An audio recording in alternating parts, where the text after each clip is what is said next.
What is cracking? Life on this potty, we're back, baby. This episode is going to be quite a solid one. Something that, I used to struggle with quite a lot and at times still even do to this day.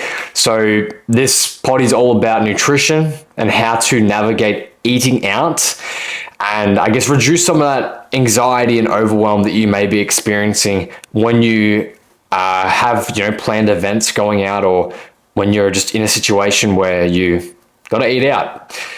We're going to cover some simple frameworks you can follow and just some easy ways to navigate it so that you don't feel that overwhelm and that anxiety and that fucking stress of, holy shit, I have to eat out today. Those of you who feel that, you'll obviously relate to this quite heavily. And I assume your goals are quite important to you, hence why you'll be feeling quite anxious and overwhelmed. But yeah, this is something that I used to struggle with really heavily. Like I said, nutrition was such a massive part of my journey with training, nutrition, lifestyle. It was a massive struggle point for me, and it was used to involve a lot of anxiety, a lot of fear, a lot of negative emotion, and I found it pretty hard to navigate at times. So, without further ado, now I'm actually going to give it a little bit of a due. In case you haven't noticed, Strength Effect hats and merch is available. It'll be in the show notes if you're looking at Spotify. If you're watching on YouTube, I'll have it in the description, or you can go through the link in my bio on Instagram and you can check out some of the merch. I don't make any money from it. It's purely just, if you want to rep my brand and be a part of the gang, be a part of the mission, then that's what it's there for. And a recap of my life. I am in the second, I've got about a week and a half left of this deficit. I'm going to do a photo shoot up in Melbourne. And I'm not going to lie, it has been fucking tough. Very tough. And it has brought up, some of the stuff that I'm going to talk about today. It has actually brought that up in me quite heavily. And, parts of me have been struggling with my nutrition and sticking to the plan. And have been experiencing a fair lot of food noise, but this is the phase right now, and we're going to keep chipping through. Other than that, I've just been going through the ebbs and flows of life. I've been training just as normal. I've been grinding, showing off my clients, helping them to the best of my ability. Also been doing some of that labor work, how it is, on the grind. And something I've been trying to prioritize this week as well, and going to be prioritizing going into this next week, is just managing stress better and just allocating more time to just breathe, be a human, not be a walking stress ball 24/7. So that's something I'm going to be bringing a little bit more awareness to and really just trialing to bring into my daily life, just being more mindful and having a little bit more time for myself. But cool, that's enough rambling. Let's jump into it. So the outcome of this podcast and what I'm trying to give you all is some more certainty in your choices and your ability to go eat out without feeling overwhelmed and anxious. So just some sort of framework to follow and a system so that you can actually go out, enjoy the experience of eating out with your friends, your family, or just going out and getting a meal on your own and enjoying some delicious tasting food, still be on track to your goals and not experience the negative associations that come along with that. So let's get cracking. We're going to start off with mindset. So before we get into the strategies, the most important thing is addressing the mindset. Now, some of the biggest things that make it hard eating out is having this notion that food is either good or bad. Now, this mindset, this way of thinking is going to shoot you in the foot unless you change it. It needs to go. It doesn't serve you. Now, when we're making choices, our choices need to be aligned to the goal at hand. Now, depending on what phase you're in, if you're in a deficit, a maintenance phase, or a surplus, you will have to change your decision making when you go out based around what phase you're in. If you're in a maintenance phase, you just got to hit your calories. If you're in a surplus, you got to hit your calories. If you're in deficit, you just have to hit your calories. They will look different depending on which one of those you're in. That's the only thing you have to hit. That's the only thing you have to really worry about. Depending on your goal and what you're trying to achieve in this phase right now. So that's like, having that in mind allows you to take out the emotion and remove the fact that, remove the good and the bad. Instead of it being an emotion of good, positive, bad, negative, it's now just, I need to eat X amount of food. Does this food fit into that? Yes or no? And then you just make smart swaps based off that. Like that's the simplicity to it. But anyway, food has no moral value. Like a burger doesn't walk up to you and be like, yo, what's up, man? What's up? Give me that money. Like, a burger ain't gonna do that. An apple doesn't go, oh, come here, let me give you a hug. Like, there's no moral value there. Yes, they have different nutrient contents. Yes, they have different energy contents. But at the end of the day, it's just energy and nutrients. There's no moral value, and being able to detach that emotion and the value you hold on those different foods makes everything so much easier, and you're able to come from a more logical place, and you're able to actually make a decision based off logic and fact instead of it being an emotional biased decision.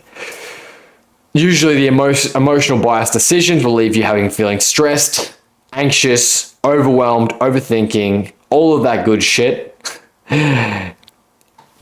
Whereas if you're able to just detach from that and see it objectively, you're able to make a smarter decision and not have those negative associations. So that's a super important thing. Also, all or nothing mindset. Let's also talk about that bad boy. The all or nothing mindset ain't it. Something that I always like to say, actually, let me just share something. So back in the day when I was 16 years old, fresh out in the game, doing my first ever massive fat loss phase, getting peeled, I had a very unhealthy relationship with food. I was borderline anorexic, if I'm being dead honest. I had a binging disorder. Nothing was actually medically diagnosed, but looking back in hindsight, my characteristics and the way I lived was not healthy whatsoever. So I was borderline anorexic. I was quite skinny and lean, and would have days that I'd wake up with horrible fucking energy function. I couldn't even get up without being lightheaded, and hormones out of whack. Fucking was never horny, and I was a 16-year-old male. I was fucked up. Okay. And I would restrict myself very hard during the week and eat clean, good foods. And then on the weekends, when I was in social situations and the environment wasn't set up to be, perfect and have just clean food, I'd fucking binge to the point of wanting to throw up. I would genuinely eat so much fucking food when I had the chance. And then heading into the next week, or the next day even, I'd feel that guilt and that shame, and I'd feel bloated and like trash, and then that would lead me to train harder and go for runs and do cardio and restrict my food intake. And it was just this cycle that I kept going through, and ultimately it was due to having a horrible relationship with food and seeing things as black and white and good and bad, and also having an all or nothing mindset. Once I ate that one piece of food, I was like, fuck it, I'm going for it. I'm going hard. And I would just fucking go crazy. So if you can remove that notion, and if you do go off plan and eat a little bit over, understand that 100 calories over is better than 200 calories over. 500 calories over is better than 1,000 calories over. Just because you take the lid off a little bit and then a little bit of the air seeps out doesn't mean you have to go all in. You know what I'm saying? So yeah. And even if you do go crazy, the best plan of attack is to just get back to routine, get back to normal. Do not associate once again that guilt and that shame and those negative emotions and the overwhelm and the stress with, oh, I was bad and I messed up, so now I'm going to punish myself, because then you just get stuck in this fucking cycle and you just keep going chasing your own tail, and it's not fun and it doesn't serve you. So all or nothing, good and bad, fuck them off right now. They're useless. There's another episode that I could probably go into here, but I'm not going to. But if you are in that phase right now, my best advice is to weigh up the pros and cons of, is this deficit and is this fat loss phase actually worth it right now?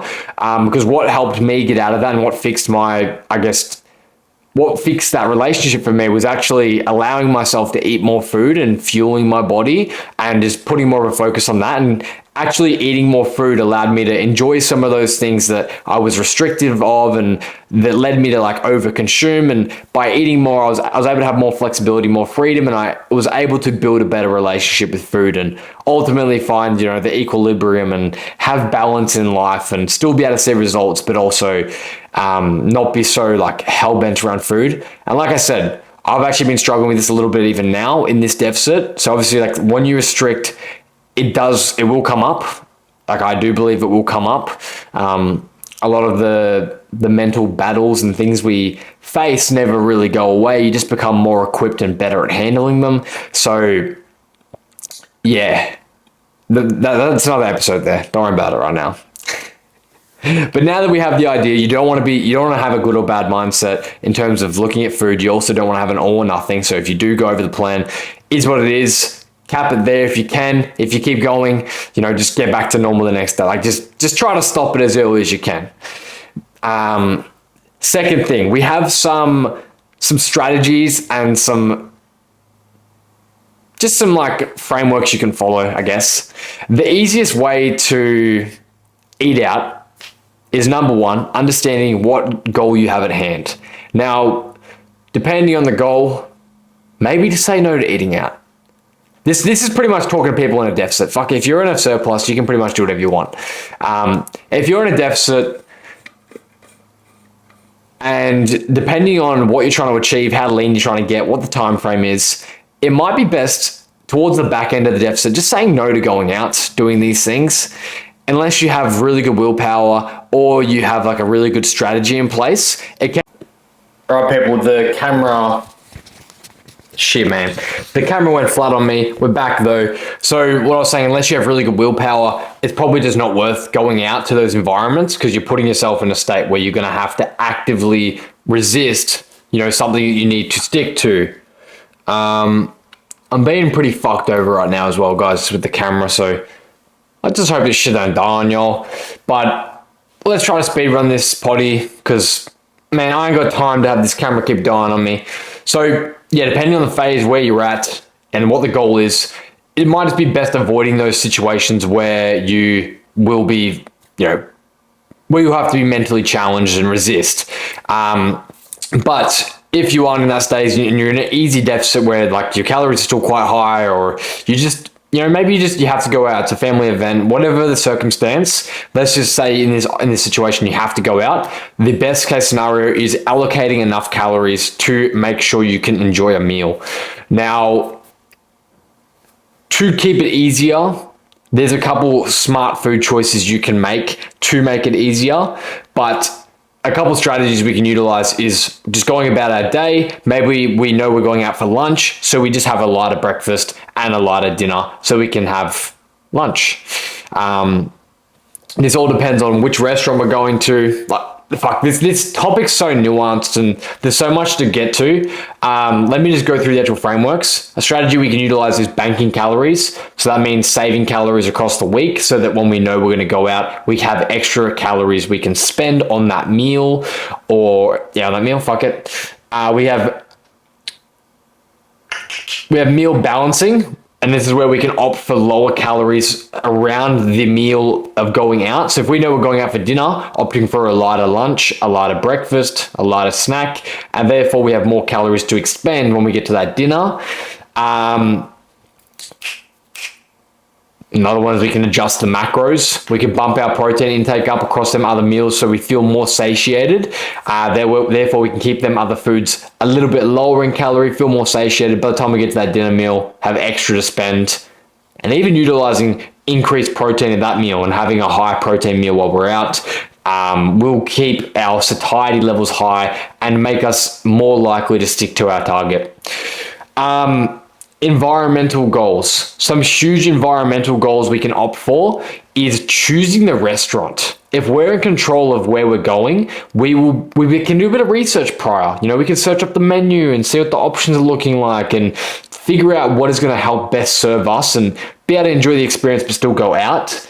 Another thing we can do is customize menu ordering. So when we get to the restaurant, order some lean protein, order some vegetables, order a carb source on the side, and bang, just custom order. Say, hey, can I get a chicken breast? Can I get a 100-gram chicken breast with 50 grams of broccoli on the side? Depending on how crazy you are about your goals, take a fucking scale to the restaurant and be like, hey, I got some serious goals I want to achieve. I'm out for dinner right now, but hey, could you weigh this for me and give me this exact amount of this? Go light on the oil, all this sort of shit. But a good rule of thumb, lean protein sources, go for vegetables or salads or fruits, and then go your carb source, and then go minimal on the fat source. That'll keep the calories quite low. Then from there, you can use your laser trackers to track it on MyFitnessPal and get a rough estimate around what the meal is. Do not go into paralysis by analysis. Just look at it, get a rough estimate, look at the averages, kind of go bang, that's the answer. Having at least a score on the board is better than having nothing tracked into your app. So having a rough score is perfect. Stay away from fried foods. Stay away from anything that's cooked in a lot of oil, any fat-based sauces like mayonnaises, anything like that. Any sort of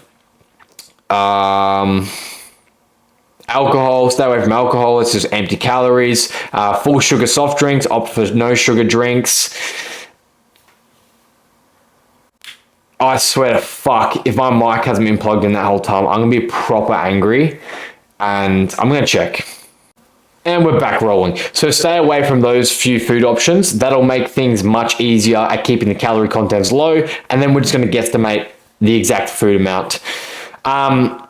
Yeah, I recommend everybody track on MyFitnessPal, especially if you're in a deficit. But if for whatever reason you're not, you can use hand portioning as well. This method is much more inferior and much less accurate. And if you're experiencing overwhelm, anxiety, all that sort of stuff with your food choices, you want to be sure that the information and the process you're following is actually working. So calorie tracking reduces the overwhelm, because if you input the correct amount of data and information, you can guarantee the result. With a hand portion, you're fucking like, you're gonna play around with your hands. You're not actually knowing exactly if you're gonna guarantee the result. If you eat fucking 3 portions of meat, what's to say the fat content of that meat is correct, and what's to say the calorie amount is correct? It's fucking bullshit. If you care a lot about results, just fucking track the food. Secondly, if you're doing the hand portioning, you can use that as well, but I don't like it. So yeah, what I said, banking calories, meal balancing, adjusting your macros and bumping your protein up.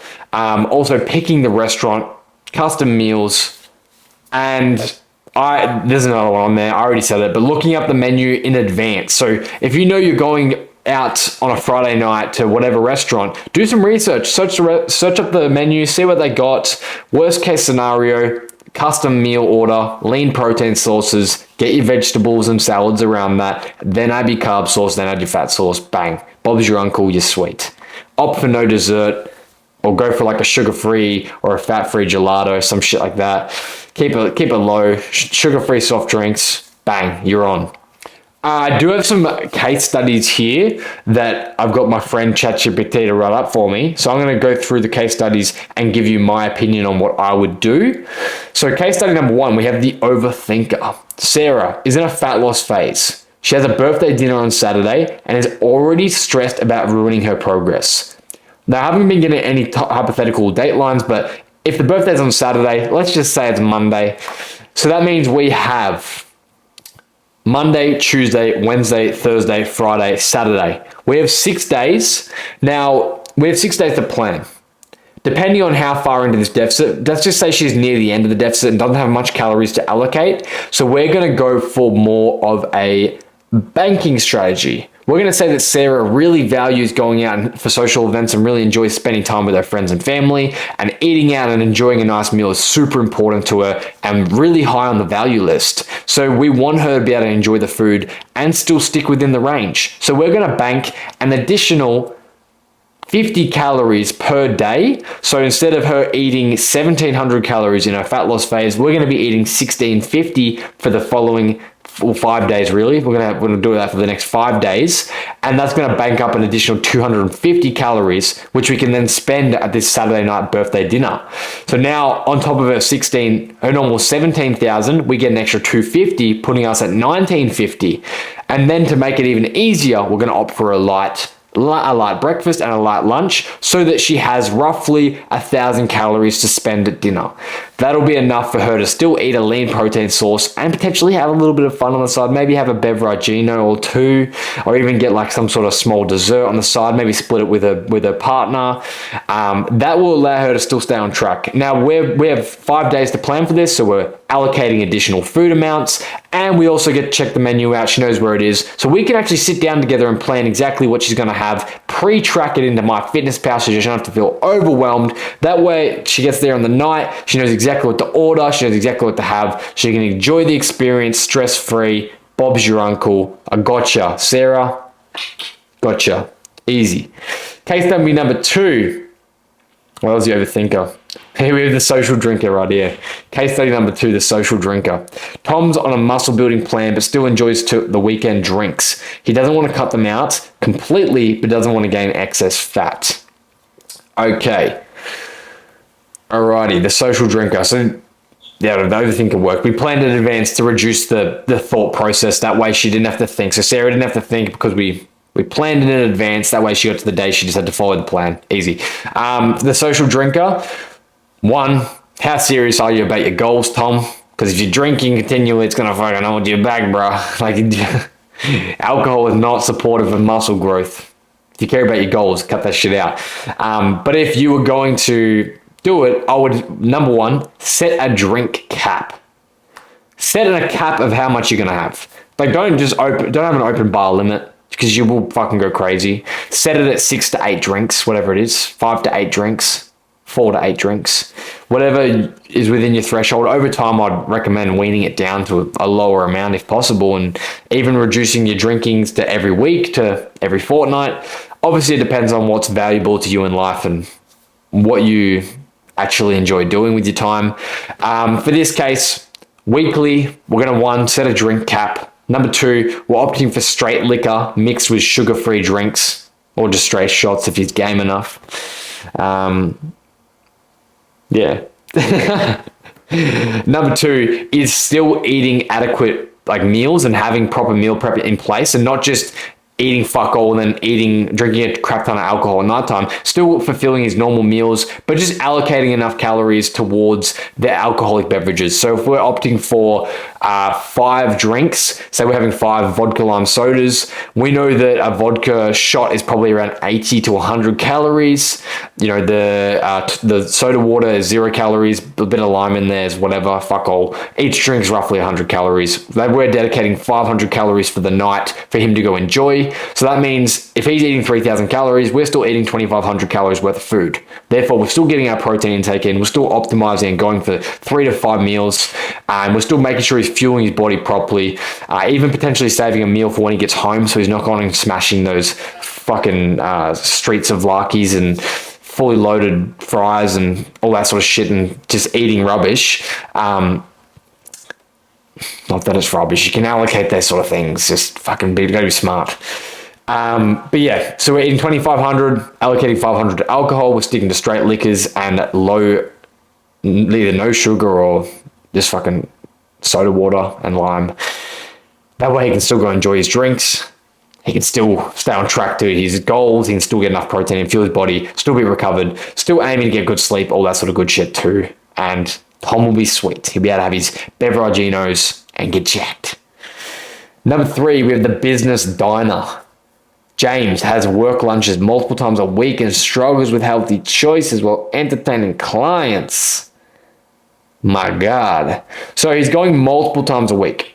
That means we're going to have to make his plan fit this sort of uncontrollable lifestyle. Now, if he's the one queuing up the work meetings, we can choose the restaurants, I hope. And in this case, we'll just say that James can choose at least 2 of the restaurants per week, whereas we can just go for the most macro. We can choose a restaurant that has the macros on the menu and is high protein. So that's what we'll go for. That's what we're doing for James. We're opting for the restaurants where the calories are on the menu and we can control the decisions, therefore we can just track it in. But if that's not available, what we'll be doing is going for high protein options to start. So opting for a chicken breast and then going for like salads, vegetables, and filling up his plate with volume, low calorie, high volume, dense foods. Therefore, he can be satiated. He can have protein to help his recovery. Protein's also super satiating and filling. So getting that good shit in. We're going for sugar-free soft drinks, no alcohol beverages.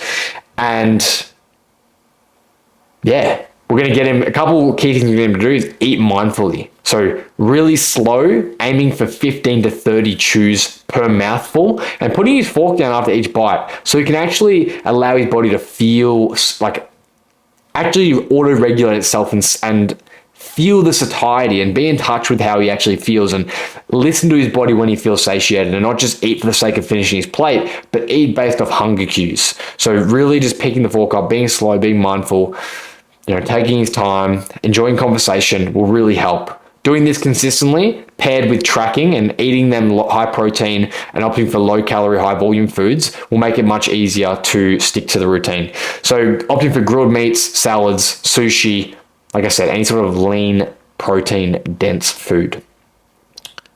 There's the case studies. Now, what to do if you do overindulge? Simple answer is get back to the plan. The quicker you can get back to the plan, the better off you're going to be. Do not try to over exercise or do anything and try to compensate. Just get back to normality and you will be sweet. What is up, yo? It's Riley from the future. My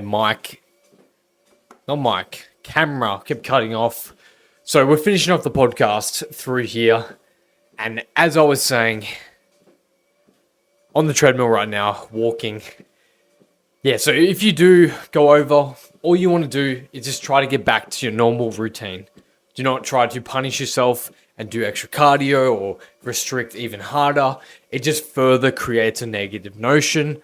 All you want to do is go back to the routine you were following prior and if that's not sustainable, then make some adjustments from it. So learn what made you fail.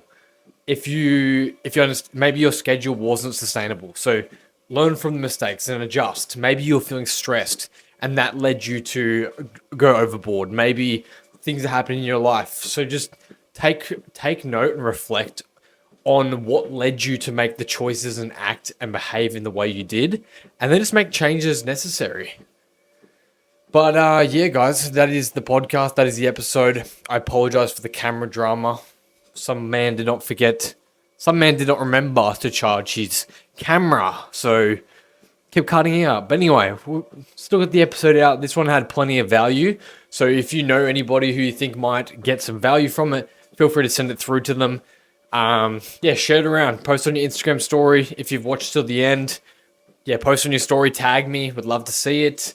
If you're watching on YouTube, give it a like, drop a sub. If you're listening on Spotify, feel free to follow me. But anyway, if anyone wants any merch, like I said, merch is in the link in my Instagram bio. I'll put it in the show notes as well. If you want to get jacked, coaching's available. Feel free to go through the Instagram bio or the show notes. I'll chuck a link down there. You can either book for an in-person or online consultation. It's completely free, no obligation. They pretty much just get to get a feel for each other. And for me to get a bit of an understanding around what your goals are, for you to get a feel for who I am and see if we're just a good fit. Absolutely no obligation. So if anyone wants to get a feel for what it is, feel free to reach out.